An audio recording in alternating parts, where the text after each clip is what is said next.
Favorite public speaking coaches, storytelling coaches, people who are obsessed with transformation on the stages, on the screens, and in the lives of our clients and the folks that we get to run into. My name is Mike Ganino. I'm one of the creators and founders of the Mic Drop Method, a comprehensive public speaking method that involves how to write, perform, and direct your masterpiece speech in front of your audience. Yes, and I am the other co-founder of the Mic Drop Method, Chloe DeVita. And, you know, we come at this from a performance aspect that brings our stories together, and we'll keep talking about throughout this live here because we've got impactful stories to share with you so that you can step in front of your audience and know a little bit more about what you're trying to achieve. And so, one of the challenges I think that happens so often right now is that everyone is hearing this exact thing, like storytelling, entrepreneur, you're a coach, you gotta tell stories. You gotta write stories. And we hire storytelling coaches who are really like copy coaches, which is great. We need those things on our websites. But it doesn't help us in the moments when we're getting in front of people and needing to talk about what we do, needing to share what we do on a sales call, on a podcast, and on a stage, on a screen, when we're asked the question of tell me about yourself or tell me how this works or whatever the case might be. And so we think there are 5 very specific stories or types of stories, because you'll see that there are multiple for each of these, that you need to be able to tell as an entrepreneur, as a coach, as an author, as someone that's going to get in front of other people to share your ideas. Maybe you call yourself a thought leader, whatever it is. We think you need to be able to tell, as a founder, if you're a founder of a company, you need to be able to tell these 5 specific buckets of stories. So that's what we're going to dive into here today, because again, we hear so much about storytelling, and it's like storytelling and the let me tell you the neuroscience of storytelling. Let me tell you why it works. Let me use Wizard of Oz and The Godfather to show you why storytelling makes us feel something. I think we all get that it's at this point. We're good, we're ready. The problem is all of those things don't actually tell us like what story should we be sharing? How should we be framing them? How should we be shaping them? And so that's what we're after here. If you want to learn about like the neuroscience of a caveman and when he heard a story and it made him start a fire and somehow we're here, there's a lot of books out there and there are a lot of people that will teach you that. That is not what we're doing today. We're going to help you get really clear on which of these, on these 5 stories you need to be able to tell so you could start to think about them and work on them. And then we're going to invite you to a training we have next week, free training, where you can really start to workshop one of these, probably the first one, one of these stories with us over the course of 3 days, totally free for you. And so we're going to invite you to that at the end, if that's your thing. If not, then take this training and run with it. Good luck to you. So, shall we start? We shall start. Okay. What is number 1? And this is, like Mike mentioned, the one that you probably will focus on if you join us next week. And it's probably, I don't want to say the most important one, but it's the one you will probably share the most. And thus, it's something you really want to be impactful. So think long and hard about the story of you, Mike Ganino. Oh, the story of me. What is the story? Well, it all started in 1980. Well, not 1980 because it started before that. I was born in 1980. Yeah. So anyway, you know how that happens. That's a health class from 9th grade kind of thing. But what we are talking about here with the story of you is the one that you answer when they say tell me about yourself, or the one when you're on a panel and you have a chance to do it, the one even when you're on stage and you're guiding the audience through how you come to know what you know. So when we talk about the story of you, what we're talking about is not the entire autobiography of your life or all the interesting things you've done, or that you like to get iced Americanos in the morning and drink a little Pinot Noir on the weekend before you go to the fancy bougie Airbnb. That's not what we're talking about, that we love people write and to copy all the time. What we're talking about is how you came to think about the world the way you think about the world. Now, this is the challenge sometimes with the story of you, is we sometimes think, well, I am a broad, beautiful, broad, wide, open rainbow of stories. So much has happened to me. Or we think nothing's ever happened to me. Which is why we want to say, think specifically about why you're in front of that audience. If you're a coach or an entrepreneur or a founder, then focus on this part for a little bit. Focus on the business reason you might be. Focus on the kinds of audiences that would come to hear you speak or watch a video of you or tune into your website and watch an about video on your page there. They want to understand, how did you come to see the world the way you do in regards to the type of business or coaching you offer? For example, Chloe and I We could talk about so many things. I could talk about wine. She could talk about dogs. We could talk about conferences. We could talk about books. We could talk about spirits and auras and witches and all kinds of things that would be interesting. We could talk about our childhoods. We could talk about our daddy issues. We could talk about so much stuff. But none of that is super, super relevant to the work that we do. So instead, No. when we think about the story of us, we say, okay, well, if people showed up to a live stream and they wanted to kind of understand what is their take on the world, so they could connect to us, so we could connect to the right people, we'd probably talk about how we were both performers. Chloe was a dancer, a gymnast, a choreographer. I was an actor and a writer and a director in the world of comedy and commercials. And so we'd probably start there and talk about how that shaped how we view public speaking.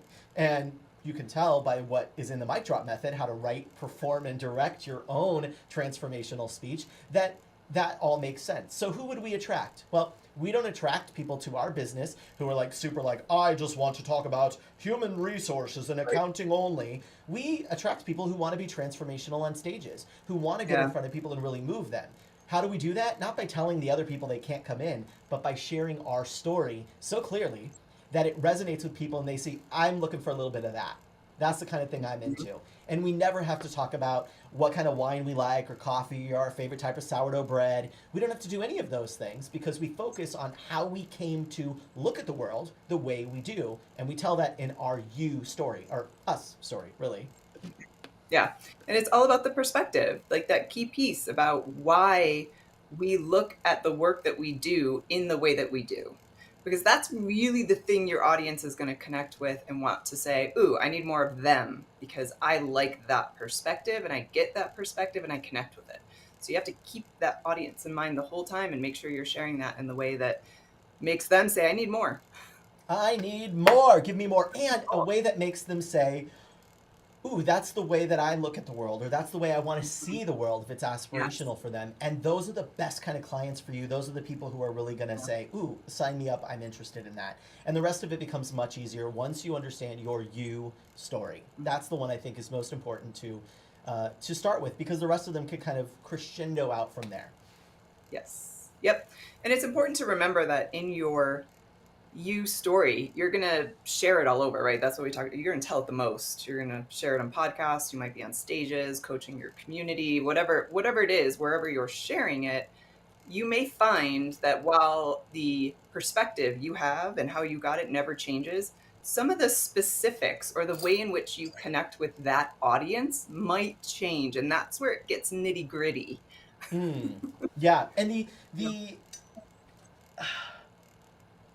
the joy of it is that hopefully it helps you think about your own experiences a little bit and saying, how do I view the thing I'm here to talk about? If you're on a podcast to talk about being a first-time dad or something else in it, to say, ooh, what has shaped my experience here and how do I show up and share that? Yeah. And that's we're going to help you do that. I mean, that's our specialty. It's helping you find craft. So let's talk about this second story. The second story is the one about why you do what you do. And this is different than drawing your little circles and being like, let me tell you my why. And you talk about like your children and the children of the future and all. That's not what we're talking about. What we're talking about is, why did you start the business? Why did you get into this? What was that moment? For me, I talk about sitting and realizing how the smartest people in the world, the people with really great ideas inside of companies and organizations, people that had things that could change everything, that could really help people, that it wasn't so much about what they did, it was about them being able to communicate it that mattered. And it got me obsessed with, how do we communicate our ideas so that people take them and run with them? So that's the why that I would share about this.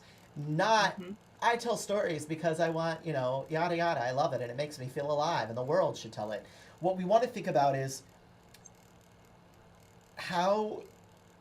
what happened? When was the moment that you said someone should do something about this? Someone should help with this. Someone should fix this. What was going on then? Sometimes we'll call it the WTF moment, the what the friction moment, when you thought, wait a second, there's got to be a better way here. And you see these kinds of stories all the time embedded in company folklore even. The story of Chipotle starts that way.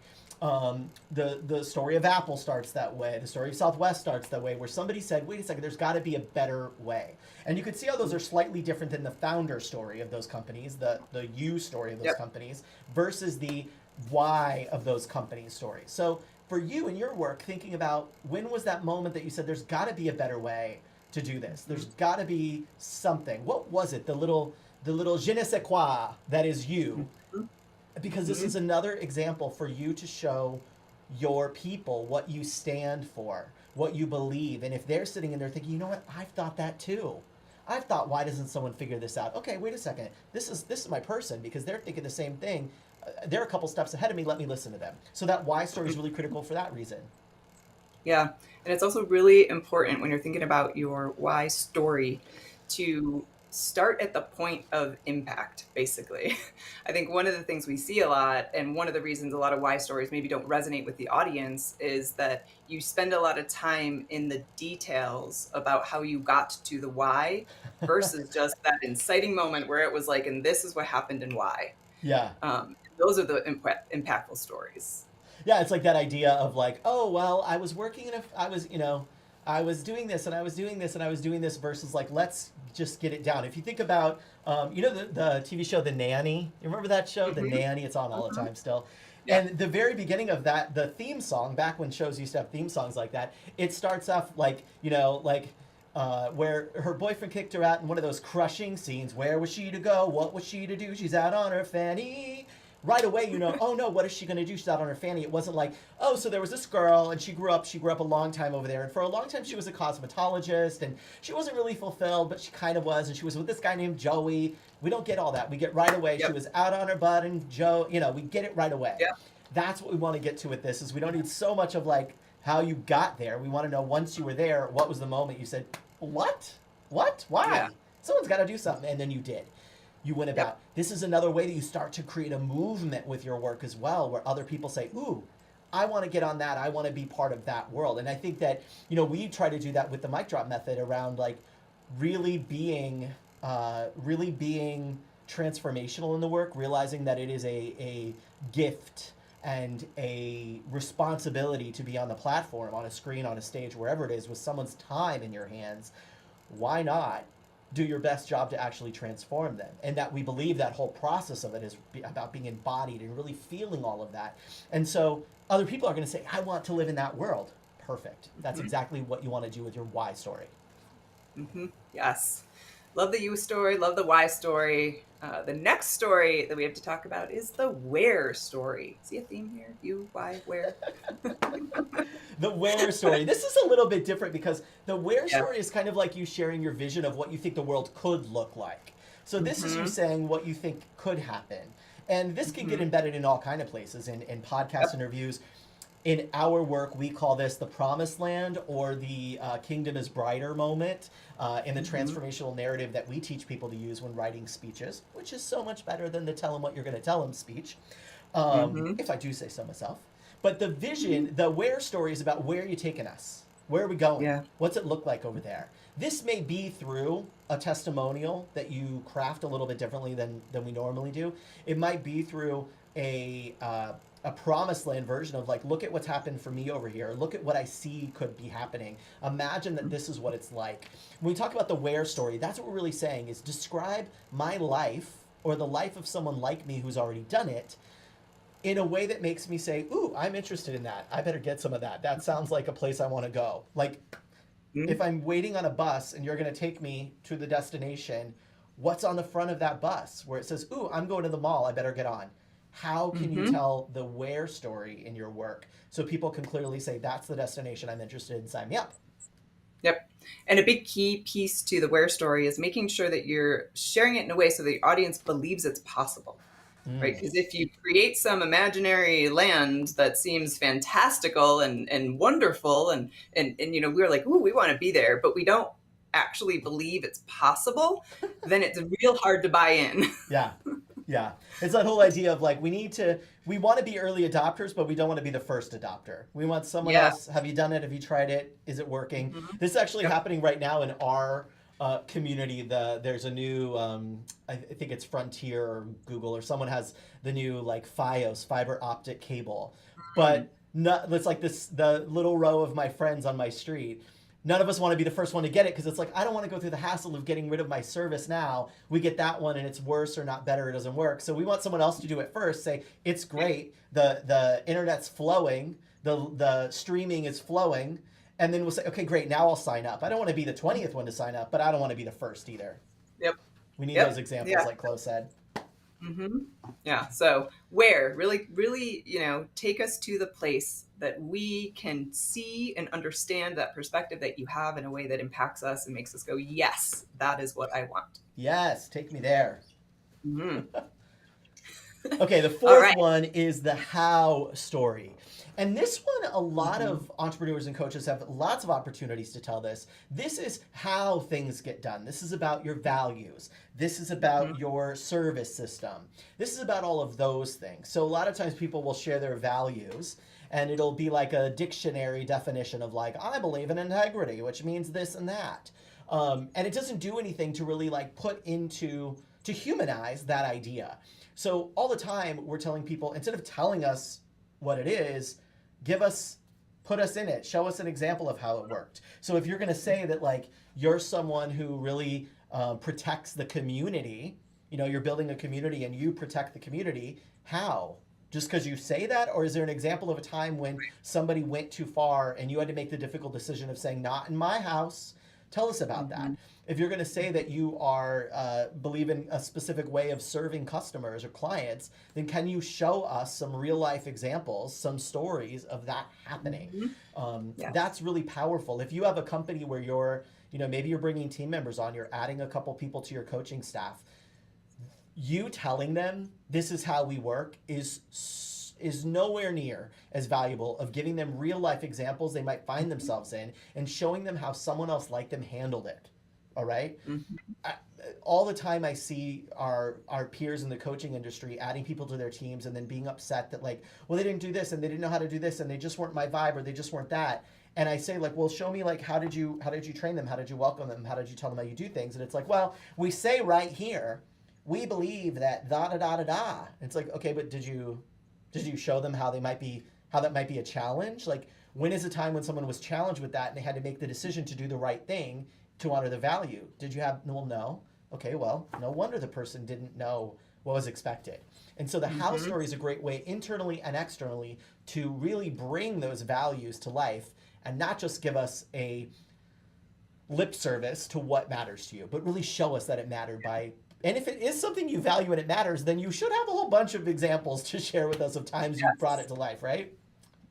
Yeah. And I think one of the things we hear is that I have 4 steps and I have to tell the 4 steps. Yeah. And perfect. Tell your 4 steps, but do it in a way that's in an example of how they work, not just what they are. Really show how, because Yeah. that's what people connect with. Yeah, it's like I was reading a parenting book the other day, and it was talking about how so much of the parenting advice and so many of the parenting books is like nice stuff to do, but it doesn't take into account like what is the actual like trigger that is leading to you not doing it that way versus like you should take a breath. Okay, but if you don't understand how you got there, then it isn't helpful. And I thought, oh, that makes so much sense of like we have to walk it back into like what is that situation going to look like when we have folks in the mic drop method who are doing the framework part of their speech. A lot of times those will be like, well, it's the framework, yes, it's time for me to just say here's the 5 steps, and we say, well, can you weave these together so that each one is linked and we show them how it works and not just tell them what to do?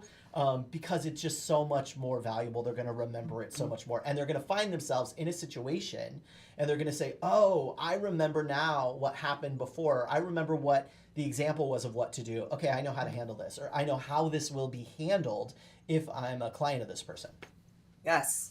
One of the most fun things that you just have to come to our training if you want to learn more about. But Yes. the whole idea of metaphors and analogies and how that fits in, because there is a key piece to that when you're talking about how and framework.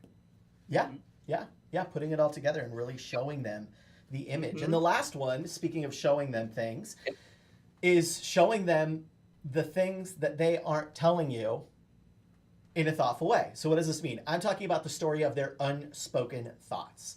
This is where you figure out what are the likely objections you're going to get and how do you embed those in the work versus waiting to the end and saying, so what do you think? If you know that people think these same 3 or 4 things normally, why not embed that earlier using stories of people who have dealt with those objections so that the person says, oh, that's so funny. I was just thinking, like, what if this happens? And they told me the story of that woman that it happened to. So I know how that gets handled. I'm good to go. So being able to validate those concerns that way and helping to overcome the objections through real life examples in your talk, in your message, in your webinar, in your video, so that by the end they say, oh, yeah, I actually, the things I was worried about, it sounds like you've got it all handled. I'm good to go.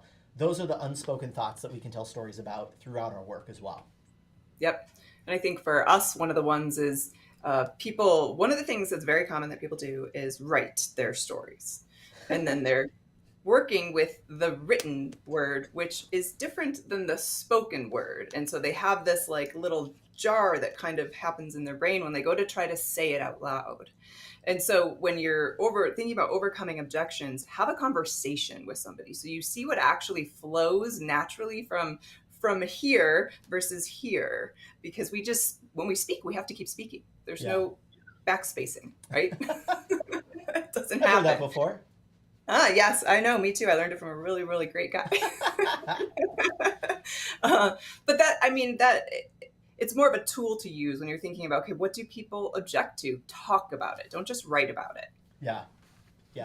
And don't just, don't wait for them to ask if you know what it's going to be, put it in and give examples of how that's worked for someone else so they could say, oh, cool. Okay. I get how that could work for me. Okay. I see how that would have been a concern, but that person handled it. Okay. That makes sense.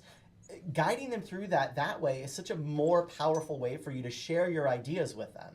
So understanding their unspoken thoughts and making sure those get addressed along the way is really critical and is one of the stories that you should know, in addition to the you story, the why story, the where story, the how story, and then the unspoken thought story. Those are the 5 that entrepreneurs, coaches, authors really need to be able to speak to in order to transform audiences on screens, stages, podcasts, boardrooms, sales calls, whatever it is. Those are the skills. And if you want more of this kind of work, if you want to pick one of those stories possibly, or have our help picking one of those stories next week on August 30th, 31st, and September 1st, we've got a 3-day, 45 minutes a day. It's just 45 minutes a day. There's a replay for you each day as well, so you can watch it that night or the next morning and catch up to help you do this. Day 1, we're going to talk about where to find these stories, where to craft them. We're going to go through these examples in here, give you a workbook of actual things to think about for each of these so you could start pulling out ideas and saying, ooh, this is a cool one. I want to tell this about my why story.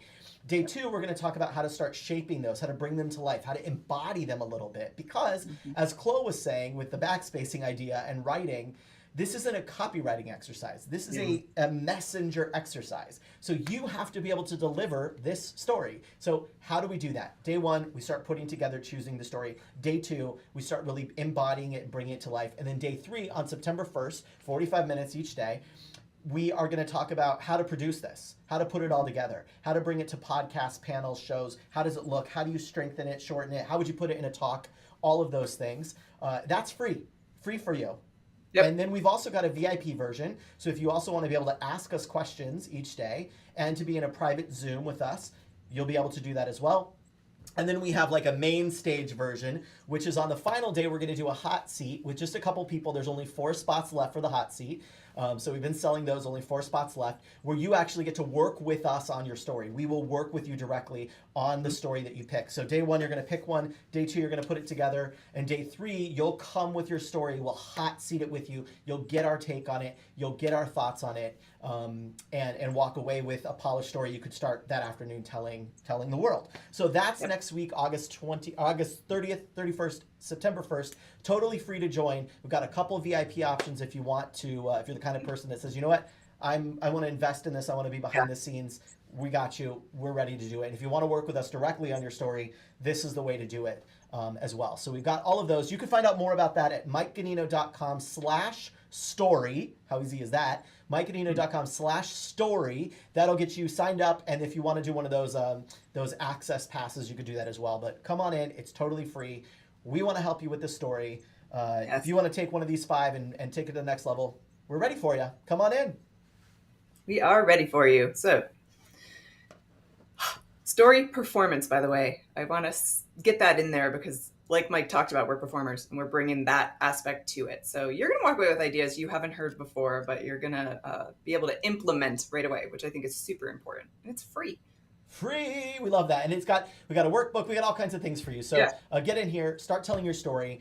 You know that every entrepreneur you love, you follow the coaches. We know their stories. We know these people's stories. They leverage their stories. They package their stories. That is our tool in this oversaturated market of like everyone is just uploading all their content, all their programs, all their courses, all their books, all their things.